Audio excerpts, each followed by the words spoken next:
I hope you can hear me. I am back at the river, but it rained a lot yesterday, so it's rolling today. But I just wanted to talk about a couple of different things, really. So one of them is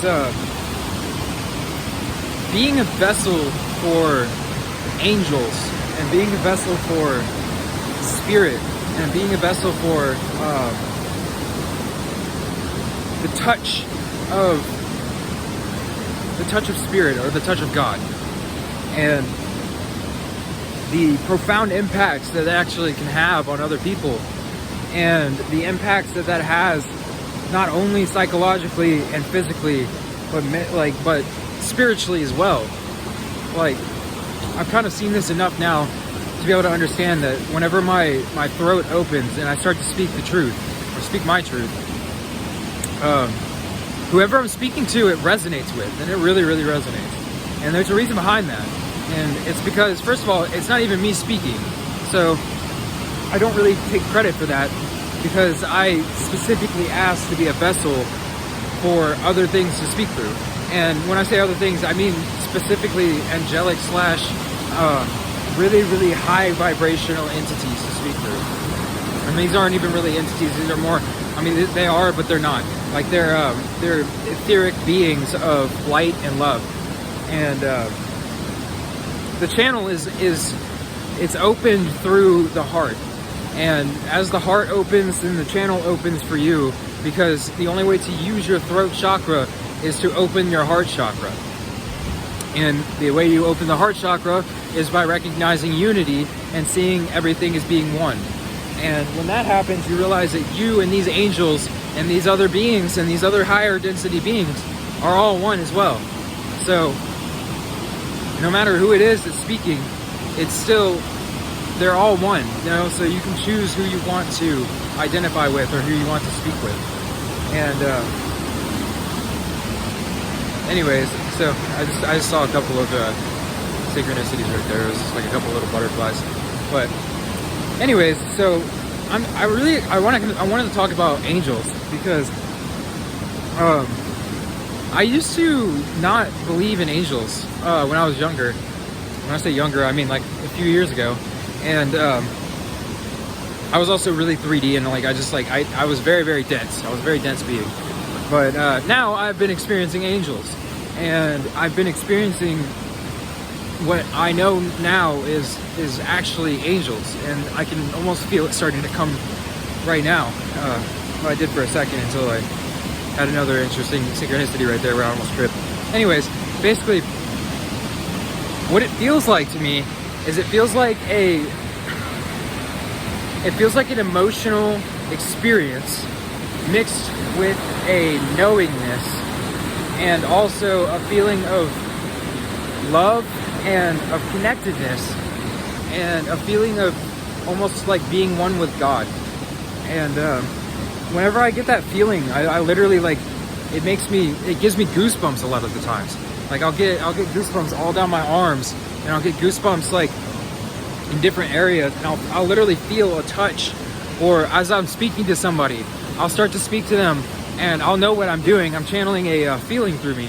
And what'll happen is I'll be like, okay, now, like, just imagine and start to feel, and then like see the angel that's sitting at your shoulder, and then feel it, and feel the touch of that angel coming down onto you, and then feel that angelic entity and that angelic presence that is flowing through you. And then also understand that you are the universe. You are creating this whole thing so that you can experience yourself, but also so that you can learn, and so that you can grow. But it's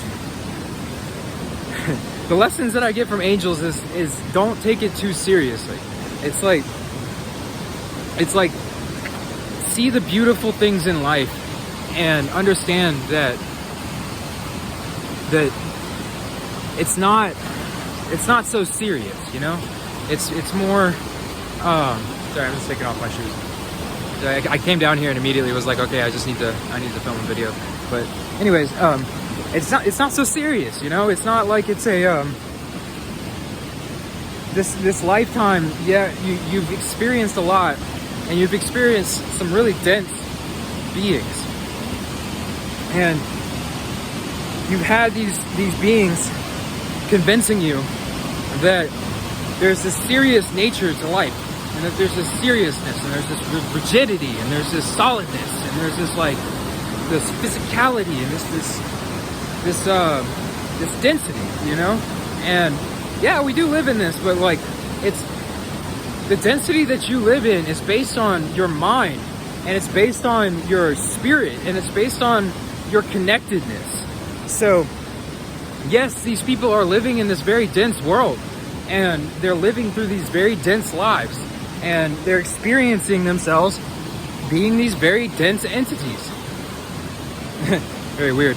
My necklace just kind of broken. Luckily, I caught that. Anyways, but these entities. Wait, hold on. Yeah, they're just very, very dense beings, you know, and that's not you. That's not who you are. And the messages that come through me about with angels is that you are so much more than what this world has told you that you are. You are literally so expansive and so large that it is incomprehensible for the human mind to understand. It's literally, you are such a high vibrational being of love and light that if you even had a fraction of a percentage of understanding about that, then nothing that anybody ever says anytime would ever affect you. It wouldn't cause you any kinds of feelings of discomfort, because you would have such deep knowingness of your roots of being one with everything. And then as soon as you see that, you see, oh my goodness, wow, that person who triggered me before, that's literally just another part of me that's trying to speak to me. And that's just showing me a part of myself that I've disidentified with. And, oh, I don't know. It's like, I feel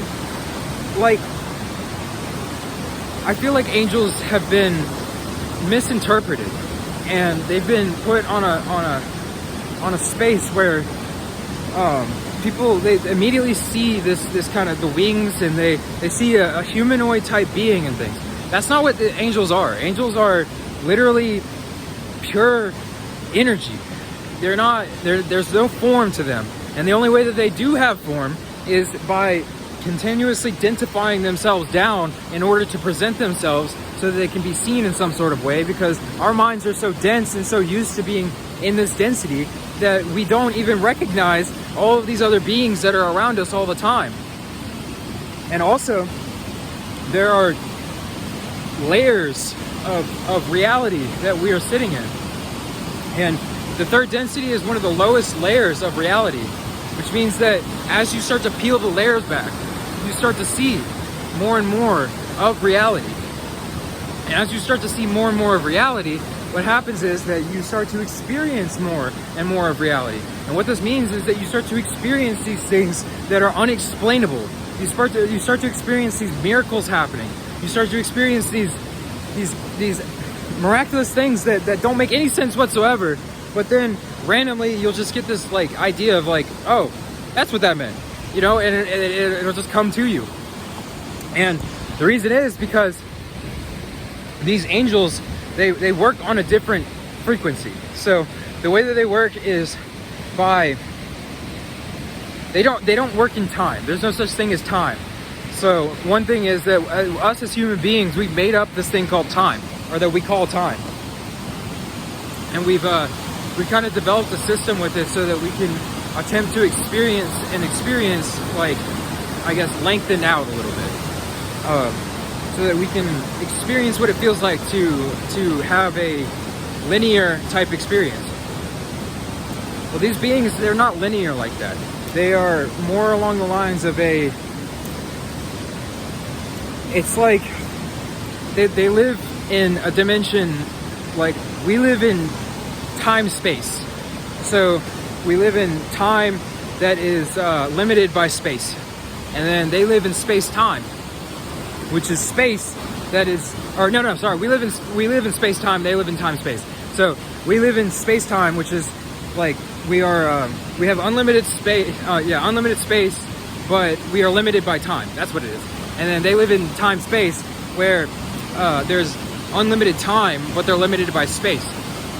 And the reason why they're limited by space is because, and I'm sorry about the misinterpretation or whatever for a second. But anyways, the reason why they're limited by space is because they are infinitely, they're made out of energy. So that means that their essence permeates into everything, which means that they are made of unlimited space because they're etheric energy, and energy is not limited by space, because the only thing that space is a part of is physical matter, physical like reality. So as soon as you move out of physicality, there's no such thing as space the way that we think about it anymore. It's all kind of like condensed into one thing.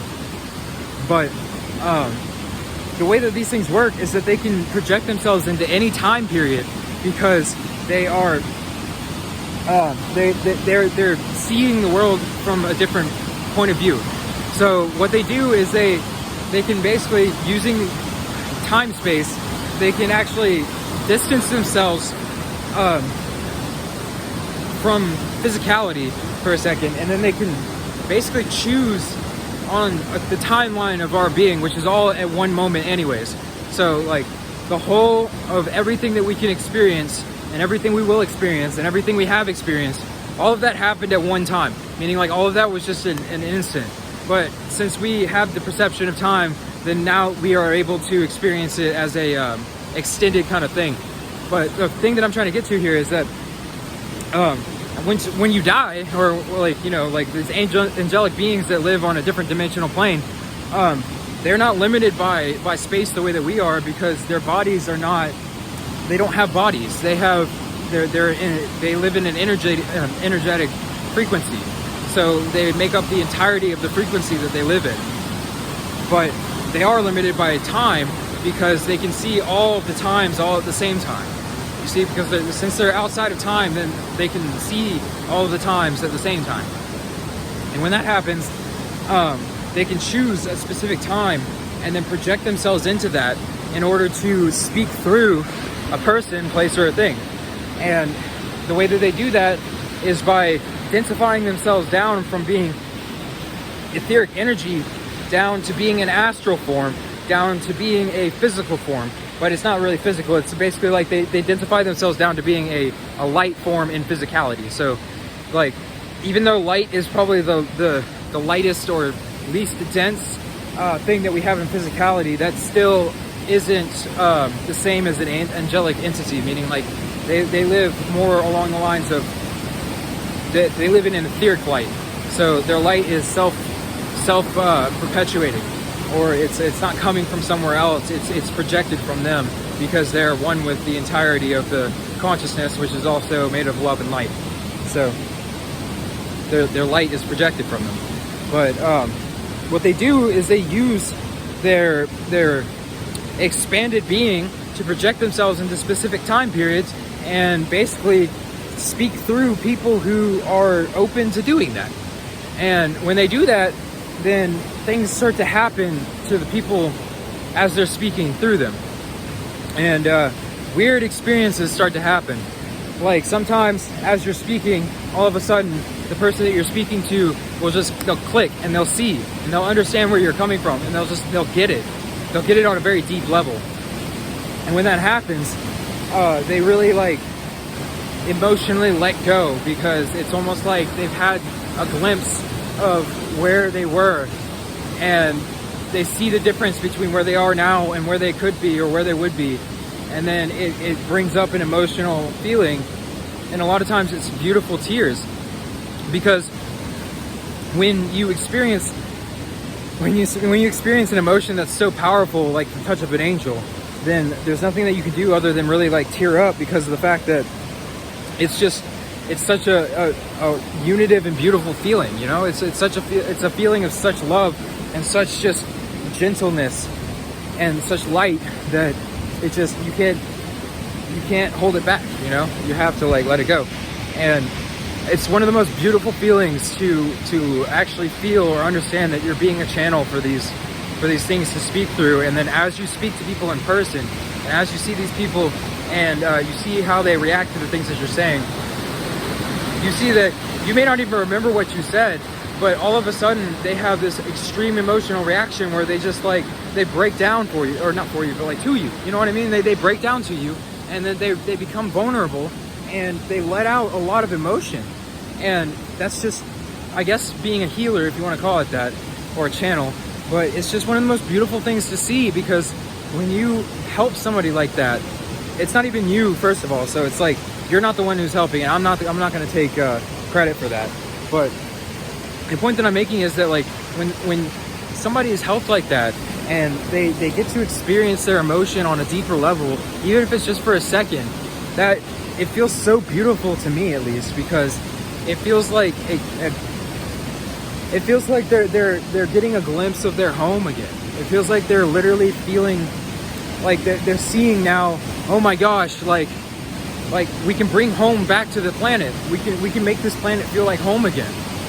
We can feel love again. We can literally, like, you see, like, we can literally, like, and there's part of me that wants to block it off because I'm talking on a video, but like, I literally felt like I was about to start crying again because of the fact that, like, it's just so beautiful to understand that there's still hope, and there's still love, and there's still beauty, and there's still such amazing experiences left to be had. And there's these beings that are always there, and they're always trying to push us to the right way, and they're always trying to give little nudges.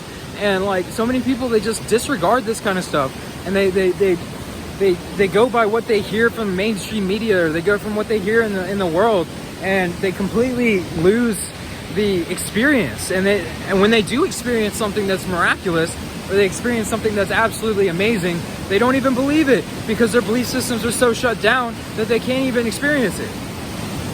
So, like, it's just so beautiful to understand that there's still hope left in this world, and to feel that there's a presence that sits with you that you can tap into at any time, that will literally give you the most amazing energetic hug and the most amazing just feelings of just, oh, like, it's just like relief, you know? Like, it's so beautiful.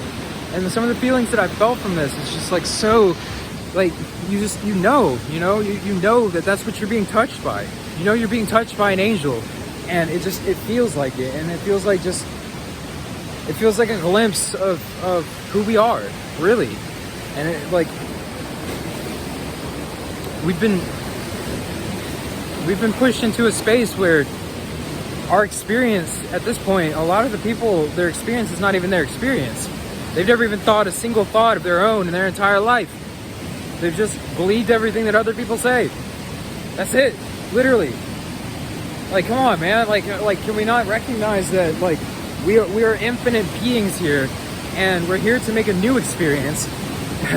I don't know. I'm not gonna go too far into that, but it's like, just, you know, you see that there's so much more to life than what we've been shown, and there's so much more to life than the mundane, boring world of going 9-to-5 job and coming back home. There's so much more to life than the physical world. There's so much more to life than the emotional feelings. There's so much more to life than the space in the cosmos. There's so much more to life than just the beings that you experience on an everyday basis. There's so much more to life that you don't even understand anything, literally. You have no idea why we're even here, what we're here for, like, why, how did we get here? Really? You may have been told that you were born. How do you know that? You don't remember being born? You could be manifesting yourself here right now, just out of nowhere. This could be completely timeless, and that you're just like, right now is the first experience that you've ever experienced, and you just manufactured your entire past. Like, how would you know the difference? You know what I mean? Like, you wouldn't know the difference. But this is like radical, really, really radical open-mindedness, and it's also not allowing yourself to become afraid of anything that you think of. Like, you experience your experience, and you can allow your mind to go wherever it wants, but don't allow your mind to become your reality.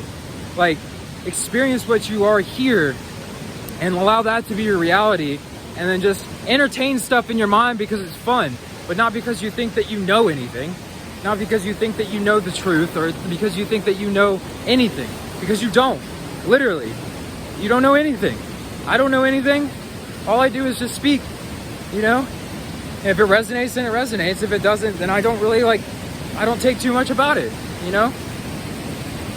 But I don't know. Fear is a really interesting thing too, you know, because people, another thing that angels have told me about is fear. They've literally showed me that there's nothing to fear at all. There's nothing to fear. There's no such thing as fear. I mean, there is, but it's projected from you. It's your own personal experience of fear. So when you experience fear, all you're doing is experiencing a falsity, a false thought form. And a lot of times it's been projected to you, so it's not even yours. And you don't recognize it because you don't know who you are. You see? All this stuff kind of works in its own self. And the more that you know yourself, the more that you can actually have power. Meaning the more that you know who you are, the more that you sit in your own power. And the more that you sit in your power, the more that you feel like you're in control of your entire experience. But at the same time, you know that you have no control over that. But that's okay, because there's an overlying arching support of control that's also more vast than what we are, that is moving us gently to our best nature, and it has our best interest in mind, and it wants to love us, and it wants us to have the absolute best experience that we can possibly have. And it's there, and it's pushing us towards that every day. But everybody's belief systems are just separating them from experiencing this kind of stuff. Angels are absolutely amazing, and it's something that until you experience it, then you don't understand what the level of this kind of information is. And not even information, but this feeling in these entities, that they're literally of such a loving, beautiful vibration that literally as soon as their presence is put into you, as soon as you put into their presence, your whole sense of yourself dissolves, and then all of a sudden you're just washed over with love and light, because their presence is so powerful. And I've only had, I've had a handful of experiences of that level of a angelic, activation, I guess. But a lot of mine, they come with random tears, and they come with random ecstatic moments that last for maybe 5 or 10 seconds or something like that. Sometimes they last all the way upwards of 20 minutes or 30 minutes. And a lot of people call these Kundalini awakening experiences.